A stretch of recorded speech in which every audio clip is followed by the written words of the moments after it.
Adaldaw ta inyo alan. Ako nga po pala si Michael Ticartinoy, 19 na taong gulang, nakatira sa lungsod ng Itaw-Taw, Bukidnon. Sa vlog na ito, ating tatalakayin ang napakahalagang konsepto ng mapayapang lipunan, kung saan ang bawat isa ay namumuhay ng may pagkakaisa, respeto at pagkakaunawaan malaya sa takot at alitan. May mga katanungan akong sasagutin ngayon upang mas maibahagi ko ang konsepto ng mapayapang lipunan. Para sa inyo, ano ang ibig sabihin ng mapayapang lipunan? Mapayapang lipunan. Para sa akin, ang mapayapang lipunan ay isang lugar kung saan ang mga tao ay namumuhay ng walang takot sa gulo, karahasan o hindi pagkakaunawaan. Dito may pagkakaisa ang mamamayan. Nagtutulungan sila para sa kapayapaan at kaayusan. Sa isang mapayapang lipunan, may pantay-pantay na oportunidad ang bawat isa at iginagalang ang karapatan ng bawat tao. Halimbawa, hindi naglalaban-laban o nagtatalo-talo ang mga tao dahil sa hindi pagkakaintindihan.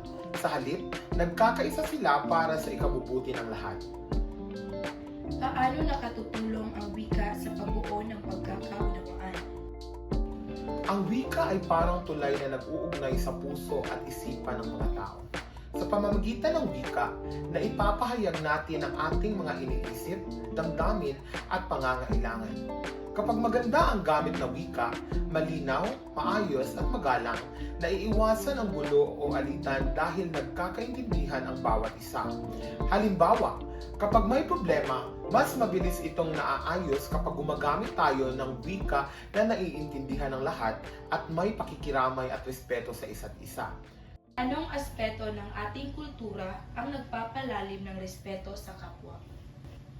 Sa kultura natin, mahalaga ang pagpapakita ng paggalang lalo na sa mga nakakatanda at kapwa-tao. Ang paggamit ng mga salitang po, opo at pagsunod sa mga turo ng magulang at guro ay mga paraan na nagpapakita ng respeto. Kasama rin dito ang mga mahalagang utang na loob at pakikisama na magtutulak sa atin na maging mabuting kasama at hindi makasakit ng damdamin ng iba. Ang mga ito ay nagpapalalim ng respeto at pagmamalasakit sa ating kapwa. May mga karanasan ka ba kung saan nakita mo ang kapangyarihan ng wika o kultura sa pagresolba ng mga alitan? Oo. May mga pagkakataon na nakita ko kung paano naging daan ang maayos na wika at paggalang sa kultura para maayos ang hindi pagkakaunawaan. Halimbawa, sa loob ng pamilya o sa mga kaibigan, kapag nag-uusap kami ng mahinahon at may malasakit, naibsan ang sama ng loob at nagkakaintindihan kami ng mas mabilis. Napapakita dito na ang wika at kultura ay may malaking kapangyarihan hindi lang sa pagkikipag-usap, kundi pati sa pagbuo ng matibay na relasyon at kapayapaan. Yun lamang po, maraming salamat sa inyong panunood. Sa vlog na ito, tinalakay natin ang kahulugan ng mapayapang lipunan.